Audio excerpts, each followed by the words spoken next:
Welcome to video part 14, User Management, in this series of eDocs support tutorials. For security of your account, the user management area of the system is only available to users who have this permission enabled on their profile. To enable user management on your profile, or to add an additional user to your account, contact your local Master Builder's office for assistance, or speak to your team or manager to edit your profile permissions. User management is accessed via the Settings menu option, providing you with a view of all users on your account.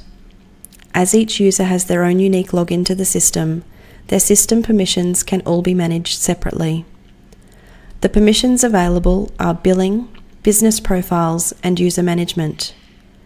Billing permissions allows a user to access the account and transaction settings, including viewing transactions, purchasing credit, and managing the auto top-up settings.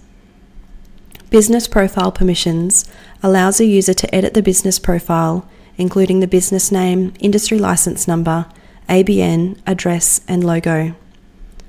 User Management allows a user to manage the permission settings of other users. To edit a user's permissions, click on the Actions button associated to their name, and then click Edit to open the Edit User drawer.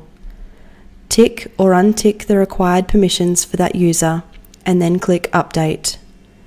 You can edit your own password from within eDocs by accessing your own profile preferences area and inserting your new password, then clicking Save Changes.